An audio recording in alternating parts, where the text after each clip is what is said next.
En el nombre del Padre, del Hijo y del Espíritu Santo. Amén. Padre bueno, te damos gracias de todo corazón porque iniciamos esta segunda parte de este compendio que nos ha estado regalando el Espíritu Santo, un escrito de tu Hijo San Juan Pablo II, Teología del Cuerpo, que a nosotros nos ayuda a entender, valorar las fuentes espirituales del matrimonio.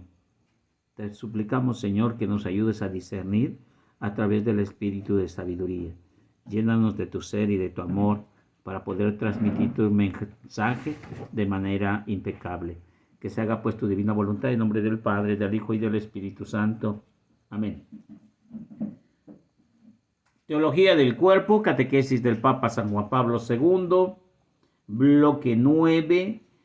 Ya la hizo adúltera con su corazón, el amor humano en el plan divino. Segunda parte, la purificación del corazón. Todo el que mira a una mujer deseándola ya cometió adulterio, y con ella en su corazón, dice Mateo 5, capítulo 5, verso 28. Numeral 24. Cristo apela al corazón del hombre. 16 de marzo de 1980 y 20 de marzo de 1980. Número 1. Como tema de nuestras futuras reflexiones, quiero desarrollar la siguiente afirmación que Cristo forma parte del Sermón de la Montaña. Habéis oído que fue dicho, no adulterarás, pero os digo que todo el que mira a una mujer deseándola, ya adulteró y con ella su corazón. Mateo capítulo 5, verso de 27 al 28. Parece que este pasaje tiene un significado clave en la teología del cuerpo, igual que en aquel que Cristo hizo referencia al principio, y que nos ha servido base para los análisis precedentes en que hemos podido darnos cuenta de lo amplio que ha sido el contexto de la frase, más aún de una palabra pronunciada por Cristo, que ha tratado no solo del contexto inmediato surgido en el curso de la conversación con los fariseos, sino del contexto global. No solo podemos penetrar sin remontarnos a los primeros capítulos del libro de Génesis. Los análisis precedentes han demostrado cuán amplio es el contexto que comporta la referencia de Cristo al principio. La anunciación a la que hemos ahora nos referimos es esto. Mateo capítulo 5, versos 27-28 nos introducirá a una seguridad no solo en el contexto inmediato en el que parece, sino que también en un contexto más amplio, en el contexto global, por medio del cual se nos revelará gradualmente el significado de la clave teológica del cuerpo. Esta anunciación constituye uno de los pasajes del Sermón de la Montaña en lo que Jesucristo realiza una revisión fundamental, de modo que los siguientes mandamientos debemos comprender y cumplir la ley moral de la antigua alianza. Esto se refiere a los mandamientos del Decálogo. El quinto, no matarás, Mateo 5, 21 al 26, y el sexto, no adulterarás, que es 26 al 32. Es significativo que al final de este pasaje aparezca siempre la cuestión de libelo del repudio, Mateo capítulo 5, 31 al 32, a lo que acude el capítulo anterior y el octavo mandamiento, que según el texto del libro de Éxodo 20, verso 7, no jurarás, no perjurarás, antes cumplirás al Señor tus juramentos, capítulo 5 de Mateo, verso 33 al 37. Son significativas las palabras que proceden de estos artículos y de los siguientes, del Sermón de la Montaña, palabras con las que Jesús declara: no pequéis, y he venido a abrogar la ley de los profetas, sino he venido a abrogarla, sino a consumarla, dice Mateo capítulo 5, verso 17. En la frase que siguen, Jesús explica el sentido de que esta contraposición y las necesidades del cumplimiento de la ley para realizar el reino de Dios El que practique y enseñe estos mandamientos, este será tenido por grande en el reino de los cielos, dice el verso 19. Reino de los cielos significa reino donde Dios, reino de Dios en la dimensión escatológica. El cumplimiento de la ley condiciona de modo fundamental este reino en la dimensión temporal de la existencia humana.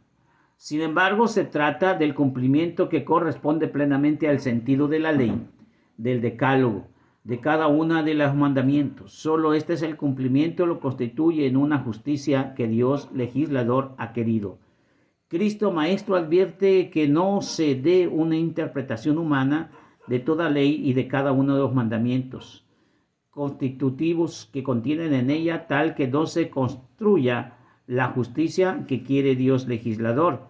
Si vuestra justicia no supera a los escritos de los fariseos, no entraréis al reino de los cielos, dice Mateo capítulo 5, verso 20. Hermanos míos, estamos ante una nueva forma de que el Papa San Juan Pablo II da un avance y ahora no se quiere remontar hacia la forma inicial, ahora a la originalidad de la naturaleza humana, de la inocencia, de la pureza de corazón, de la esponsalicio del corporal, la dignidad del cuerpo humano en cuanto al origen. Ahora se quiere remontar sobre el capítulo 5 del Evangelio de San Mateo, que le llama bienaventuranzas, porque encuentra ahí varios puntos que son muy importantes para que nosotros los vayamos reconociendo en un avance mucho más estricto. Ya no son las tablas de la ley como se puede mostrar en el libro de Génesis o el libro de Éxodo. Ahora es directamente Jesús hablando a todos aquellos que le siguen.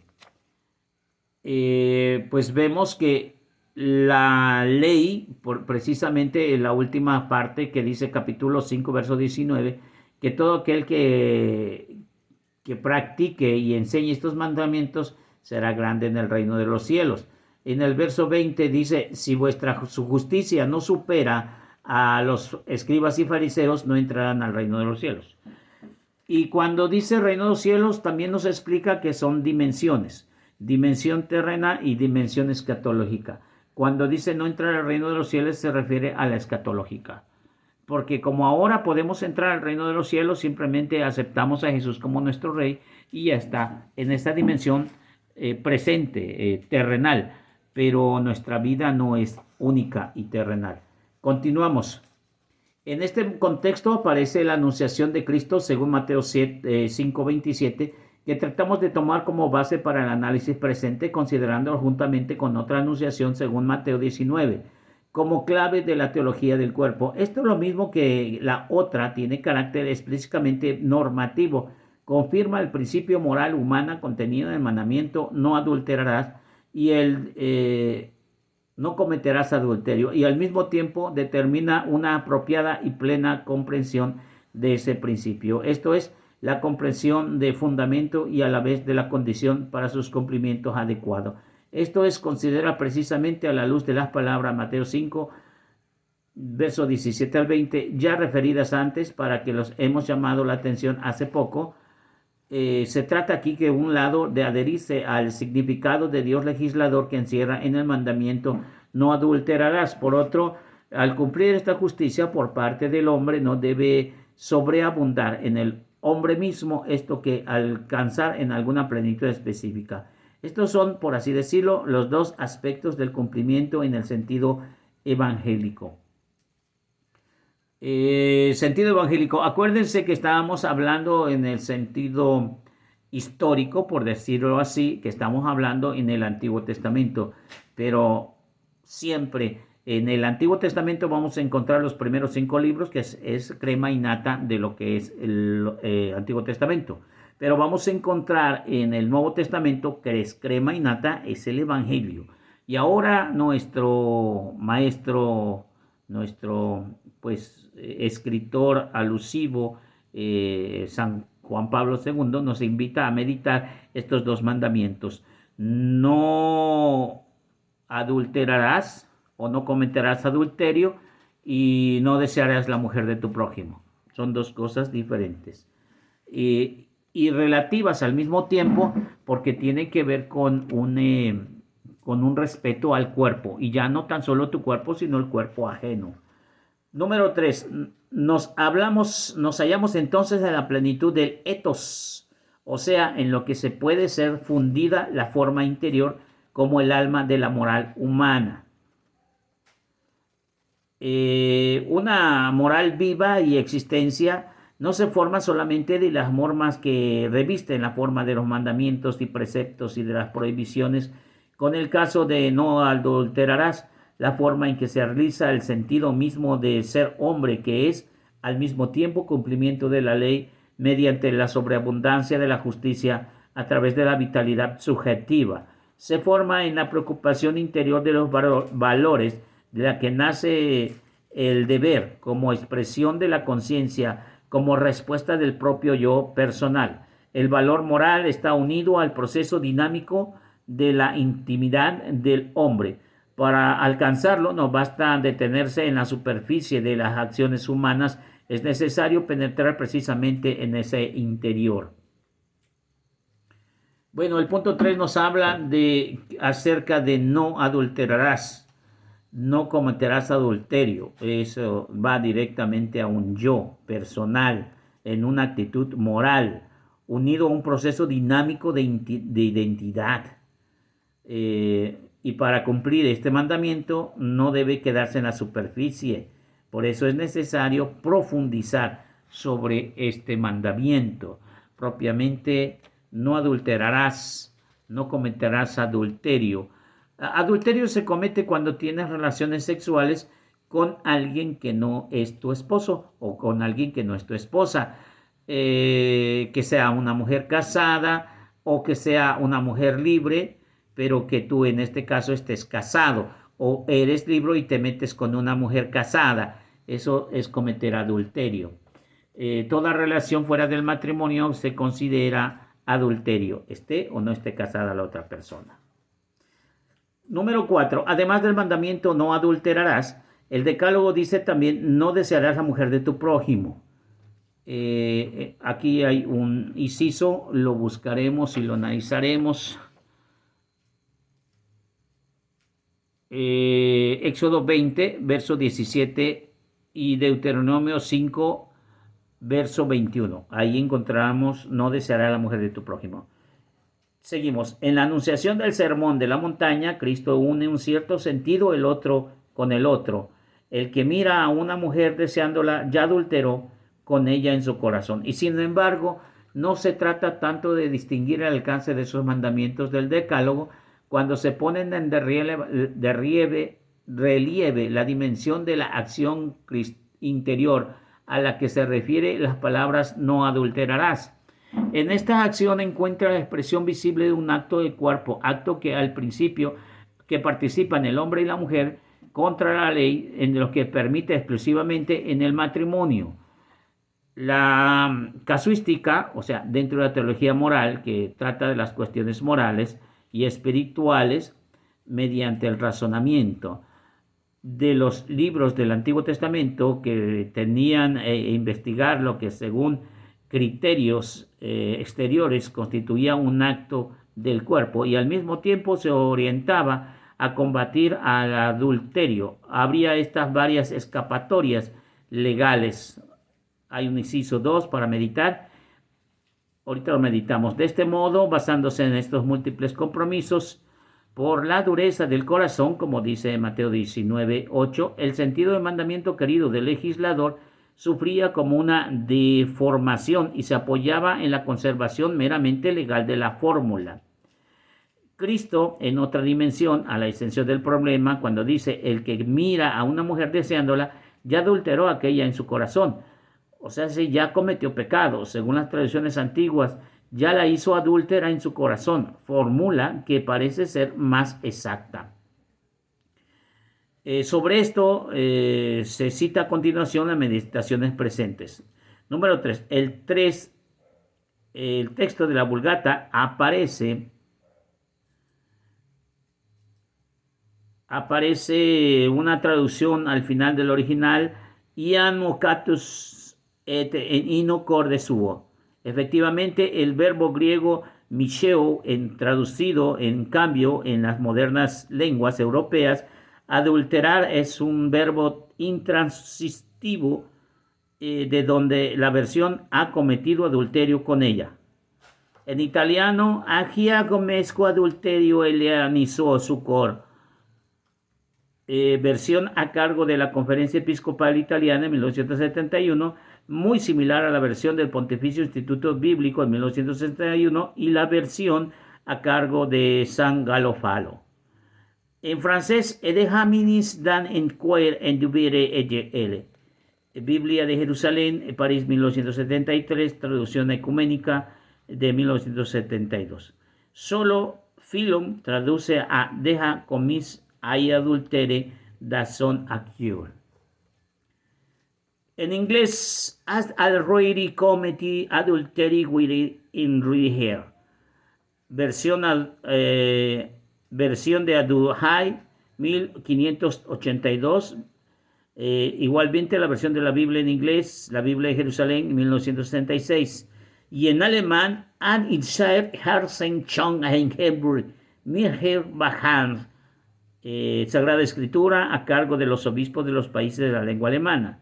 Y en español, ya cometió adulterio con ella en su corazón. En portugués, ja cometió adulterio en ella no sea cacao.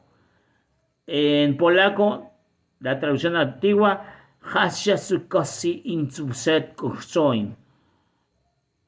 Y la última traducción, Jesui Hormis Cartun Supusinais Kotkagua.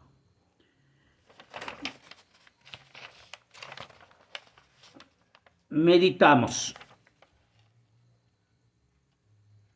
Cristo, de otra dimensión a la esencia del problema, cuando dice: el que mira a la mujer deseándola ya adulteró con ella en su corazón. Según las tradiciones antiguas, lo que hizo adúltera en su corazón, fórmula que parece ser más exacta. Cristo apela al hombre interior, lo hace con muchas veces y en diversas circunstancias, y en este caso aparece particularmente explícito y elocuente, no solo respecto a la configuración del etos evangélico, sino también respecto al modo de ver al hombre. Por tanto, no es solo la razón ética, sino también el respeto al modo de ver al hombre, también la antropológica, que nos aconseja. Detenemos más largamente sobre el texto de San Mateo capítulo 5, que contiene las palabras de Cristo pronunció en el Sermón de la Montaña. Meditamos. Al parecer aquí se acabó el punto número 24, así es que vamos a meditarlo.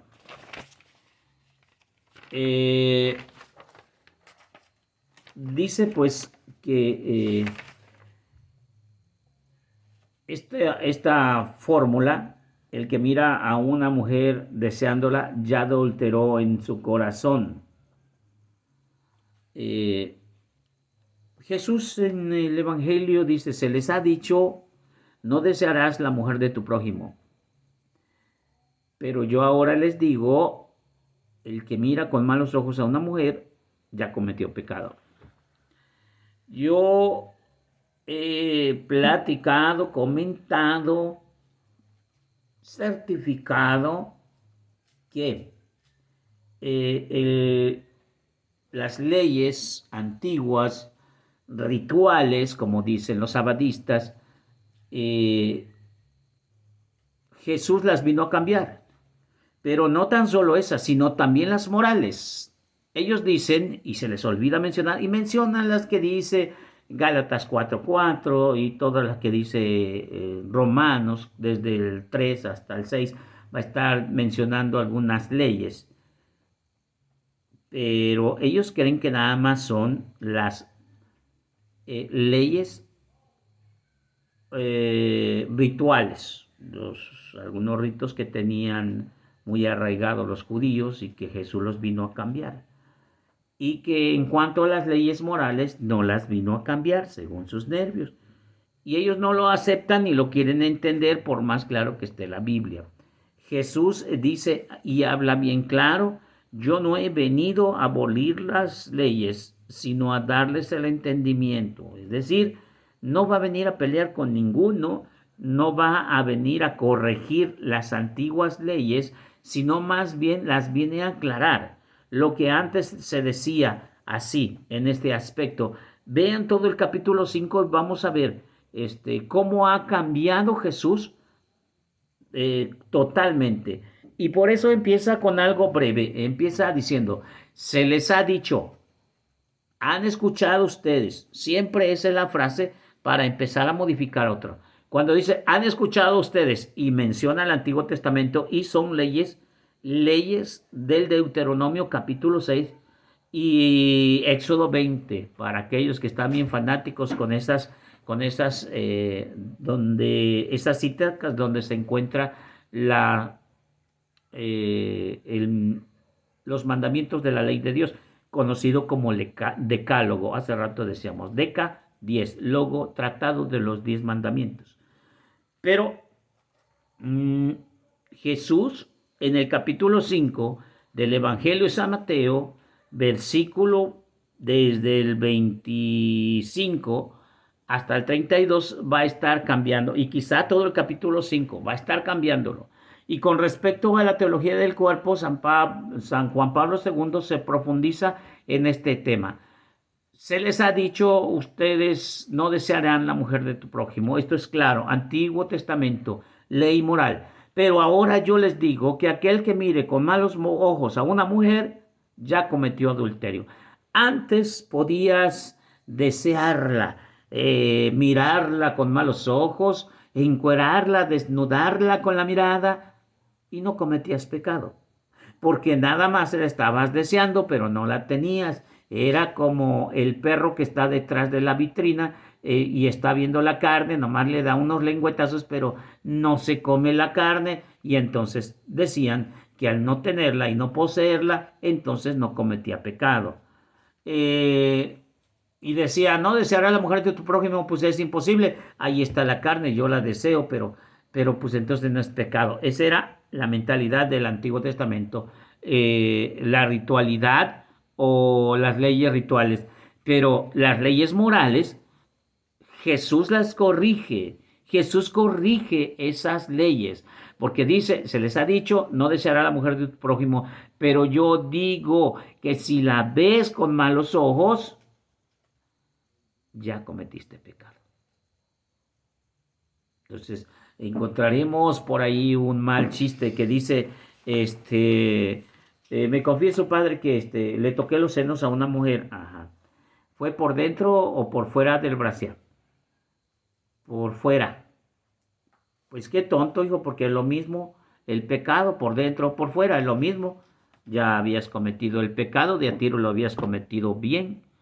Es lo mismo si tú deseas o ves a una mujer con malas intenciones, con malos ojos, es como si ya lo hubieras poseído y es como si hubieras pecado ya. Por eso el Evangelio de San Mateo nos aclara muchos mandamientos de esos. ¿Sí? Solamente que vamos a tener un poco más de calma y vamos a ir meditando. Lo importante es que nosotros vayamos poco a poco conociendo esta segunda parte, una nueva sección, de que no se trata de la originalidad del matrimonio o la base del fundamento del matrimonio, sino más bien ahora ese complemento, esa unión, ese análisis que nos ayuda a entender cuál es la eficacia del matrimonio. A Jesús por María, Ave María.